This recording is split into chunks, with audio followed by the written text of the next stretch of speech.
Hey everyone, welcome back to the channel. This is Hafiz. In today's video, I will share with you how to easily install a backlight script for your Neo Geo Pocket Color. For this video, we will use an inexpensive and easy to install TFT screen.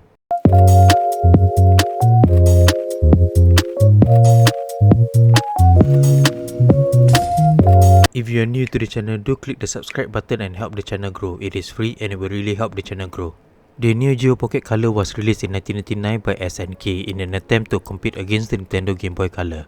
Unlike the Game Boy Color, the Neo Geo Pocket has a horizontal design and uses a 8-directional micro-switch D-pad. It comes with a CR2032 battery for memory backup and offers up to 40 hours of gameplay with just 2 AA batteries as compared to 35 hours on the Game Boy Color. Sadly, it was discontinued 2 years later in 2001 as it fails to compete against the Game Boy Advance and the Wonderswan Crystal. In today's video, I will share with you how you can easily install a backlight for your Neo Geo Pocket Color using an inexpensive and easy to install TFT Mod screen.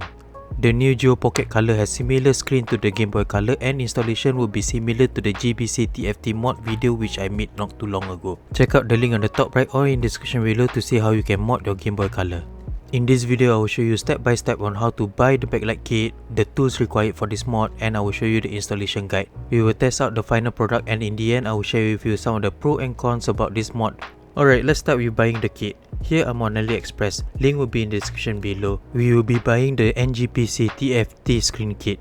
Even though the size of the screen will be smaller than the original, but I prefer this kit as compared to the new IPS screen kit as it is cheaper and easier to install as there is no soldering involved, making it suitable for beginners to try modding. Battery life is also much longer on the TFT screen as compared to the IPS screen. Let's place an order for this kit. Shipping to Singapore usually take about 9 days. 2 weeks later. It has been 2 weeks since we placed the order. The kit came in a nice bubble wrap box. The kit contained a glass screen lens to accommodate the small screen and the kit itself. This was a similar kit that was used for the TFT Game Boy Color kit mod. The only difference is the connector cable that is used to connect the driver board to the Neo Geo Pocket Color motherboard. Alright, these are the tools required for the mod.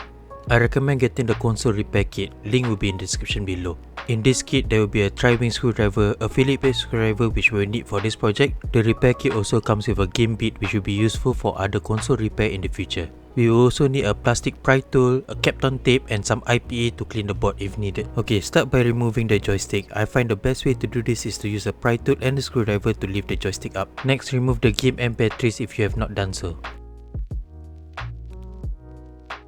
Remove the CR2032 battery as well.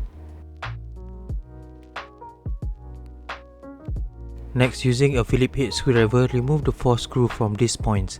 Do remember to arrange them neatly as we will need to use them back later. Next, change to the tri-wing screw bit and remove the 5th screw here. Back case is now released. Lift it gently and expose the motherboard. I'm very surprised at how clean the motherboard is. Change to the Phillips head screwdriver and remove the 3 screws holding on to the motherboard. Once it's off, gently lift the motherboard. The screen is connected to the motherboard via the ribbon cable. Gently release the catch to remove the screen. Here I'm using the plastic pry tool again. Gently pull out the ribbon cable to release the screen. Let's flip out the motherboard. I have decided not to remove the speaker as it will require some desoldering. Doing it like this will make installation process easier. Now go ahead and remove all the buttons and membrane. This will be sent for washing with some warm soapy water. Next, we will remove the screen. Using the ice cube tray method, gently bend the shell to release the screen. Now it's off, gently lift the screen. Keep the original screen in a safe place as it may come in handy in the future if you ever find another Neo Geo Pocket Color in need of a new screen. Next, apply a little pressure to remove the original screen lens. Let's install the new glass screen lens. Screen size is smaller than the original but it will be so worth it. Try not to remove the lens protective plastic, we will save that for the end. Next, take the TFT screen. Try to hold it on the edge as you do not want to leave fingerprint marks on the screen. Align the screen nicely just like this. Next, peel off the non-static tape and paste it nicely at the back of the screen. This is to prevent shortages. Here I'm adding another step by securing the screen with a few strips of Kapton tape to secure the screen in place.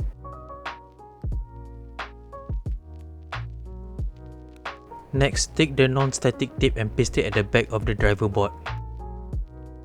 Take your time to place it nicely in place.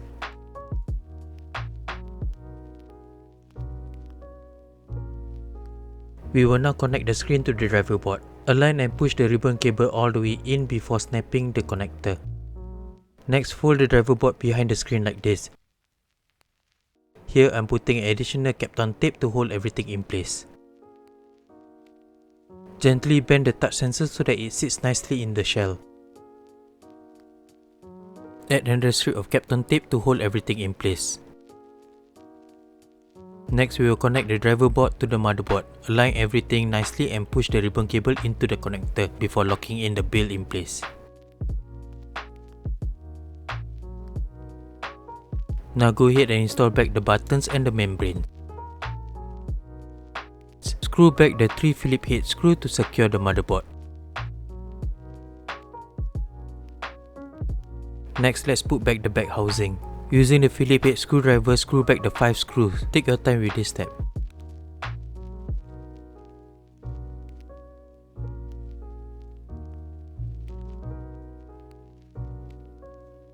Change to your tri-wing screwdriver and screw back the tri-wing screw here at the bottom left. Place back the CR2032 battery and screw the cover on. Insert back 2 AA batteries and insert a game cartridge into the cartridge slot. Place back the battery cover and lastly insert back the joystick button. And before we turn it on, let's peel off the screen sticker. The screen is beautiful and bright.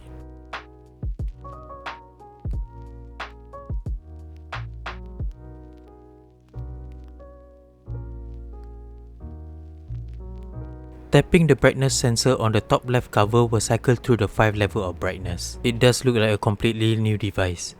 Even though the screen size is only 2.2 inch, which is slightly smaller as compared to the original screen, I personally love it. There is no screen tearing or ghosting on the new screen. The screen is easy to install and doesn't require any soldering, therefore making it perfect for beginners. The TFT screen is also more affordable as compared to the IPS screen, coming at $20 cheaper. The battery life on the TFT screen will last about 9 hours on a full charge battery as compared to 5 hours on the IPS screen. And there you go guys, that's how you install a backlight TFT screen for the Neo Geo Pocket Color. As always, do leave a thumbs up and subscribe to the channel as you will help the channel grow. Thank you for watching and I'll see you in the next video. Take care and stay safe everybody.